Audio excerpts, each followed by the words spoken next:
jobs, as I understand it, part of a jobs program to give developmentally handicapped individuals an opportunity to be able to work within the community. Later on within this same meeting that we're watching here, this workshop, one of the council members, I believe it was, indicated that the TSE services was a huge component to cleaning and providing custodial services to the community center. Now, of course, I think that actually in reality at the time when the services were being evaluated and when the contract was not renewed, it was determined at that time by the city manager at that time that indeed that there was more watching being done to make sure that the services that were being provided were being done sufficiently well, that up to the standard that the public demanded for the community center. So I, of course, would question whether or not, this is actually going to fill in the gaps of the full-time professional staff that we have on staff who provides those professional custodial services at the community center. So we'll have to keep our eyes open to hear more about how this shakes out. But you could tell definitely that the city manager is sort of on the fence about this because he hasn't necessarily said, yes, it's a green light, A-OK, but he's pacifying the council to let them know, oh, but we don't want to lose sight of it, and I'm still kind of thinking about it, because maybe ultimately he doesn't want to have to tell a couple of council members who are pushing for this, particularly I believe Council Member Juniman, to be able to tell them straight up, this isn't really going to work in what we need to do for the community center because we've got a lean budget. We cannot afford to be doing the same work twice and pay for it to be done twice because the public demands a certain level of custodial care of the Maplewood Community Center, and we must give that service, and we can't afford to do it twice. So anyway, let's continue on with our film footage. How you want to score this. Karen is available and to keep score, as well as Michael and the operating booth can also take care of that. And if there are about... So of course now what Mr. Anton is talking about is that each of the council members then got this little scoring sheet that they were supposed to then mark with their colored pens, red, yellow, green, to indicate kind of where they felt, their gut feeling as to how they wanted to fund things. Now there wasn't really any discussion to talk about what were the criteria to analyze the various budget items by importance to community, long-term needs, short-term needs, pressing immediate necessity, or what? What's the criteria for your gut feeling? Or are we just going to go by guess and by golly? And of course, well, you've got those colored pens and, just how do we feel? So anyway, what they're talking about then, of course, is that Miss Karen Guilfoyle is there. She's going to help to tally the marks and the indication, and of course they talked about Mr. Michael Folds, who is the IT director, who is in the back with the cameras and the equipment, who is recording and helping to broadcast this meeting. Now, of course, I might ask you, well, why is it exactly that we have our IT director doing this work in the back booth for something that could have and used to be contracted out to somebody for like $12 or so an hour, rather than having the IT director there, and I think he gets paid about $80,000 a year. And in the past, of course, the previous city manager had it set up a little differently, in that the IT director would be involved with those important things having to do with running the IT connections and network and helping with all of that stuff, rather than being in the booth manning the cameras for the council meetings. So, there's something a little not quite matching up here. So let's continue on. Are any questions of Michael? He has a great impression of Shadow Stevens on that, what's that late night show with Ferguson? And he has I go to bed at 9. He has a mic in the booth so he can talk directly to the council. So if you hear, that's Michael Folds, not the voice of God. I see. So we could ask him what the contestant has won? Mr. Nephew, did you have a question way back? I did, although first I want Michael to test that because it sounds cool. Could you speak to us, Michael? He didn't have the mic. It's right there. He's going to have to pantomime to us. Apparently it's sign language. I'm not sure that that's sign language, Mayor. I think that may be a salute. Yeah. Piece of paper.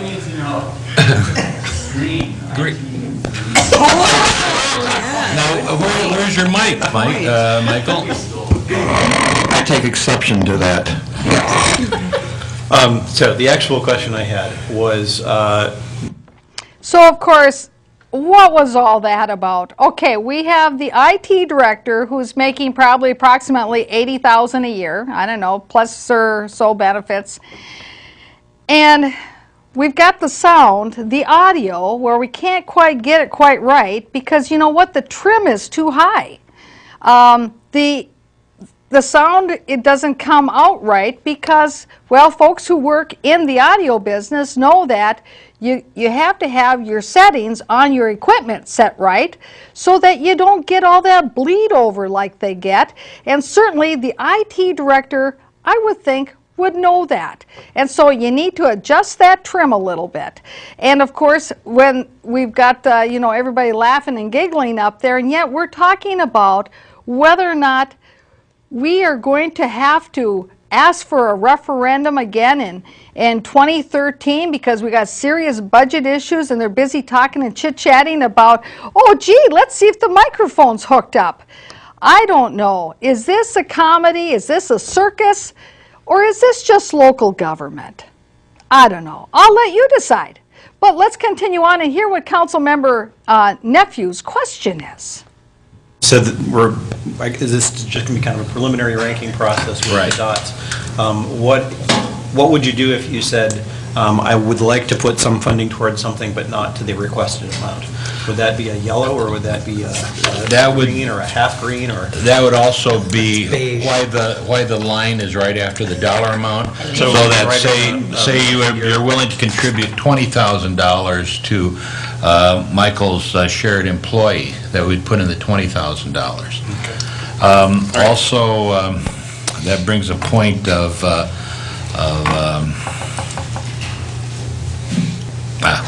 we'll get back to it. Okay. Whoops, I forgot. Let's see. What was I going to say? Oh, I'll get back to it.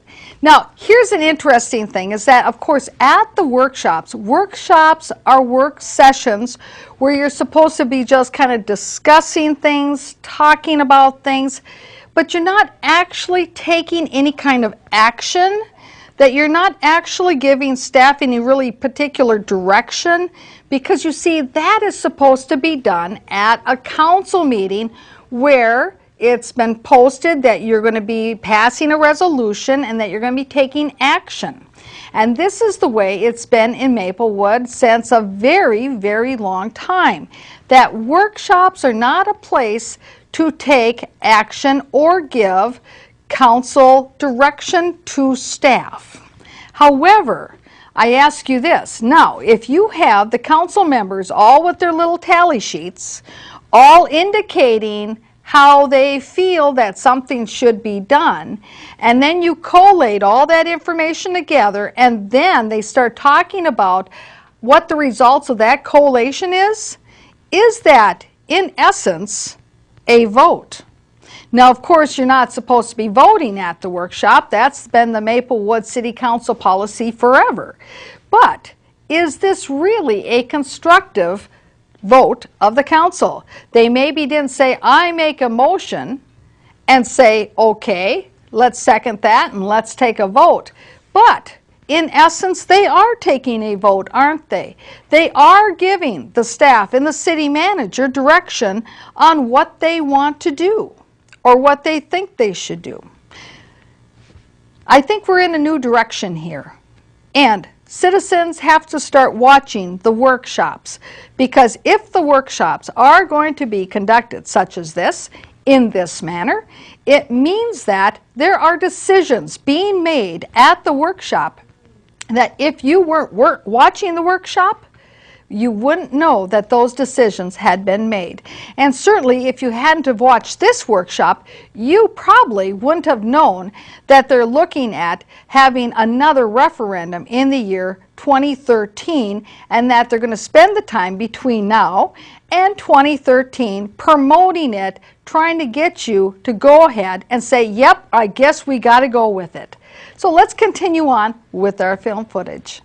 And then, Ms. Waslick, you have Yes, I was going to talk a little bit about the facilities that you were talking about. Now, will there be an opportunity to do a facility study of all the facilities that we have, look at that, and then put together a plan for upgrades, replacements, and then possibly followed by a referendum?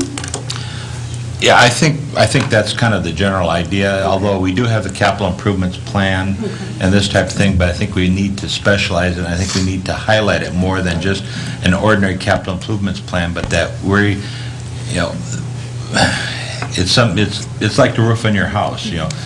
Sometimes you just can't save enough money to repair the roof or replace it, so you have to go to the friendly banker and take out a loan, and that's basically what we're doing is...